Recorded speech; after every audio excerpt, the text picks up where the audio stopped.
কোন স্ত্রী কামনা করতে হবে যারা প্রিয় যুবক ভাইরা এখনো বিয়ে করেননি?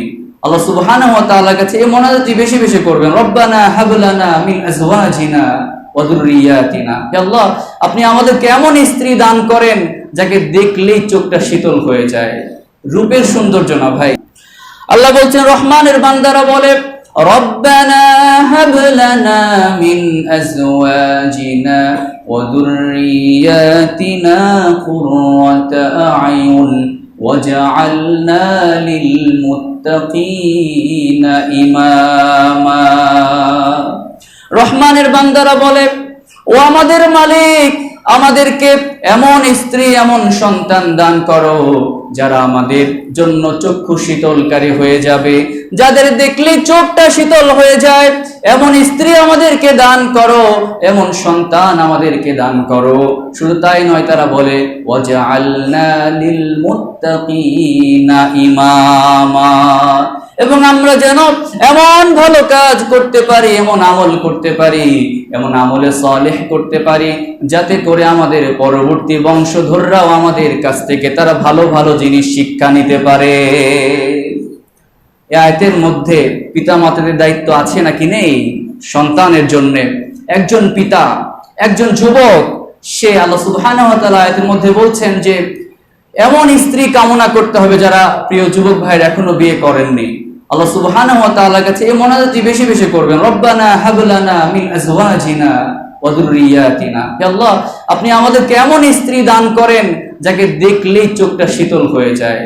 রূপের সৌন্দর্য না ভাই, সেটি হচ্ছে তাকওয়াবান আল্লাহ ভীরু স্ত্রী যদি পেয়ে যান, এর চাইতে বড় সফলতা আপনার জীবনে আর হতেই পারে না। আল্লাহ সুবহানাহু ওয়া তাআলার কাছে এমন স্ত্রী কামনা করবেন। এবং যারা পিতা আছেন, বাবা হয়েছেন, এবং যারা হবেন, আল্লাহ সুবহানাহু ওয়া তাআলার কাছে এই মোনাজাতটি বেশি বেশি করবেন যে আল্লাহ আমাদেরকে এমন সন্তান দান করেন যারা আমাদের জন্য চক্ষু শীতলকারী হয়ে যায়, এবং আল্লাহ আমাদেরকে এমন বানান যাতে করে আমাদের সন্তানরা আমাদের কাছ থেকে আমলে সালেহ শিখতে পারে, ভালো কাজ শিখতে পারে, আমাদেরকে তার অনুকরণীয় হিসেবে তারা বানিয়ে নেয়, ঠিক কিনা?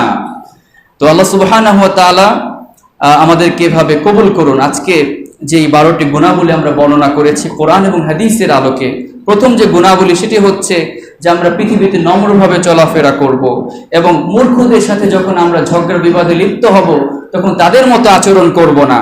3 নম্বর হচ্ছে যে আমাদের রাতগুলো আমরা অতিবাহিত হওয়ার চেষ্টা করব তাহাজ্জুদ নামাজের মাধ্যমে, এবং আমরা জাহান্নাম থেকে আল্লাহ সুবহানাহু ওয়া তাআলার কাছে আমরা আশ্রয় প্রার্থনা করব, অপব্যয় করব না। কিন্তু তাই বলে কার্পণ্য করব না। মসজিদ মাদ্রাসার জন্য আমরা ভালো ভালো কাজের জন্য অকাত হয়ে আমরা অর্থ বিলাবো ইনশাআল্লাহ। এরপর 6 নম্বর যে গুণাবলী, আল্লাহর সাথে কাউকে শরীক করা যাবে না। 7 নম্বর যে গুণাবলী, অন্যায়ভাবে আমরা মানুষকে হত্যা করা দূরের কথা, কোনো মানুষকে আমরা কষ্টও দেব না।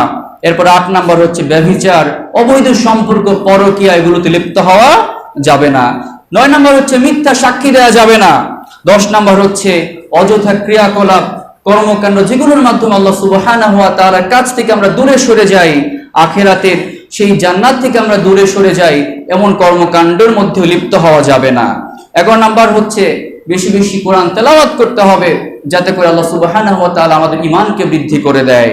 12 নম্বর হচ্ছে নেক স্ত্রী সন্তানের জন্য আল্লাহ সুবহানাহু ওয়া তাআলার কাছে দোয়া করতে হবে, এবং আল্লাহ সুবহানাহু ওয়া তাআলার কাছে দোয়া করতে হবে যাতে করে আমরা মুত্তাকি হতে পারি, আমাদের পরবর্তী প্রজন্মের জন্য আমরা আদর্শবান হতে পারি।